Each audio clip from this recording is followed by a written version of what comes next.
Prezados e queridos irmãos da TV Caminho Livre, graça e paz do Senhor Jesus. Vamos fazer alguns questionamentos acerca da salvação. Vamos lá. Primeiro, eu quero ler 2 a Timóteo, capítulo 2, verso 19. Entretanto, o firme fundamento de Deus permanece tendo este selo: o Senhor conhece os que lhe pertencem. E mais, aparte-se da injustiça todo aquele que professa o nome do Senhor. O Senhor conhece os que lhe pertencem. Ele conhece.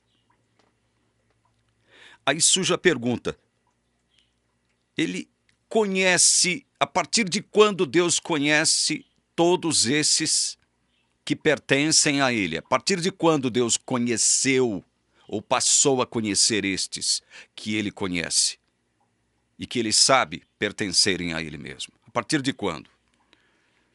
O apóstolo Paulo nos dá um vislumbre disso. Ele diz aqui, olha: porquanto aos que de antemão conheceu, também os predestinou para serem conformes à imagem de seu Filho, a fim de que ele seja o primogênito entre muitos irmãos. Aos que de antemão conheceu.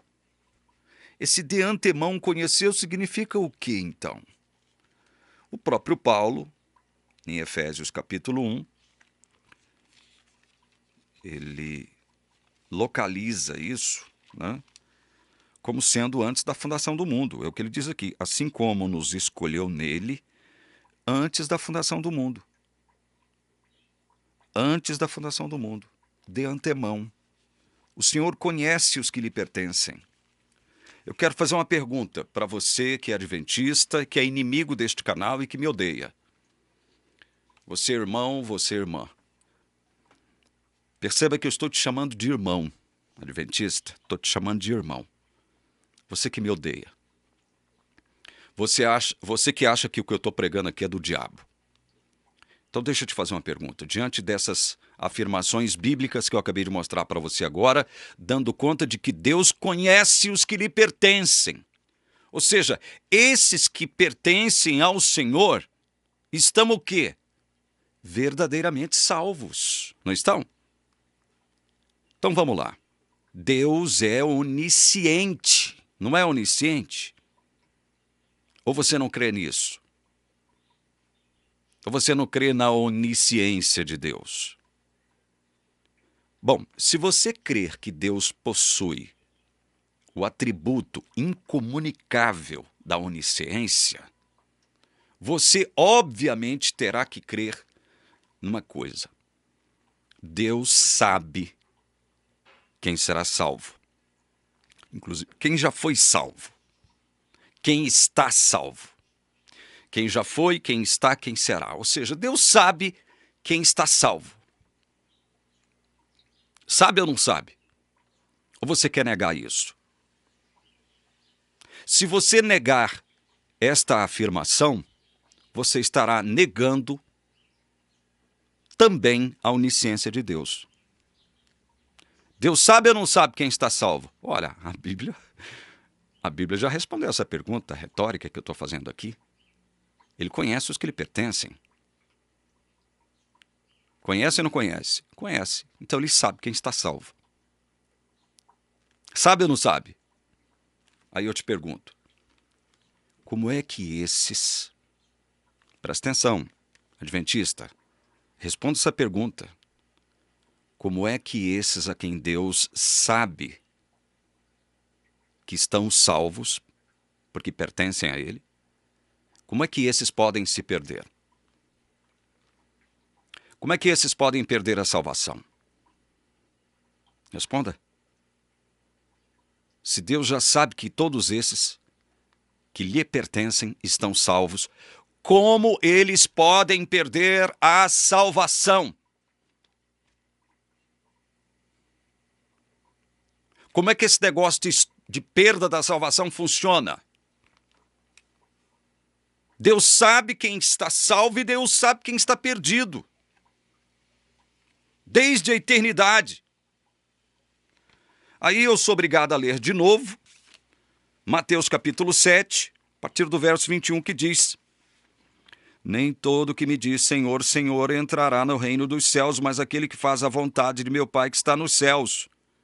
Muitos naquele dia hão de dizer-me, Senhor, Senhor, porventura não temos nós profetizado em teu nome não expelimos demônios, em teu nome não fizemos muitos milagres? Então lhes direi explicitamente, nunca vos conheci, apartai-vos de mim os que praticais a iniquidade. Jesus vai dizer isto para muita gente que se diz hoje cristã. Eu nunca vos conheci. Ao mesmo tempo em que Deus conhece os que lhe pertencem, e Ele sabe que esses estão salvos, Deus também conhece os que não lhe pertencem. É como o texto está dizendo aqui. Nunca vos conheci. Como é que esses aqui, a quem Jesus vai dizer, nunca vos conheci, como é que esses estiveram salvos alguma vez? Me responda, adventista. São duas perguntas que eu estou fazendo para você. Esses a quem Deus sabe que estão salvos por lhe pertencerem, conforme a Bíblia expressa, como é que eles podem se perder? E esses a quem Jesus afirmará, nunca vos conheci, quando é que eles estiveram salvos algum dia? Quando? Hein? Responda, quando foi que esse grupo aqui para quem Jesus vai dizer, eu nunca vos conheci? Quando é que esse grupo para quem Jesus vai dizer, eu nunca vos conheci, esteve salvo algum dia, para depois perderem a sua salvação? Como afirma você, adventista, e como afirma 90% dos armenianos imbeciloides, que fazem questão de estar aqui no YouTube falando bobagem e pregando mentiras acerca de Deus, como se isso fosse evangelho. Responda essas duas perguntas. Se Deus já conhece os que lhe pertencem e estão salvos por isso, como é que eles podem se perder? E se Deus vai afirmar isso aqui, eu nunca vos conheci, para muitos que estão dentro das igrejas e professam ser cristãos hoje, como é que um dia eles estiveram salvos para poder perderem a sua salvação? Se Jesus nunca os conheceu. Hein? Como? Responda para mim. Responda essas duas perguntas. Responda essas duas perguntas. Vocês confundem o falso com o verdadeiro, o joio com o trigo. Vocês confundem. Tudo para vocês seria o quê? Seria trigo que depois pode se tornar joio. Outra pergunta que eu faço a você. Na parábola do trigo e do joio. Quando é que Jesus afirmou que o joio poderia, em algum momento, em alguma circunstância, se transformar em trigo? Quando foi que Jesus afirmou isso? E o inverso também é verdade. Quando foi que Jesus afirmou que o trigo, num dado momento, numa determinada circunstância, poderia se transformar em joio? Quando foi que Jesus afirmou isso? Então responda essa pergunta, adventista. Responda essa pergunta. Se Deus já sabe quem está salvo e ele conhece e sabe quem está perdido, como é que os que estão salvos poderão se perder? E esses a quem Jesus vai afirmar, eu nunca vos conheci, quando é que eles estiveram salvos algum dia? Quando eles estiveram salvos algum dia para depois perderem a salvação? Responda essas perguntas.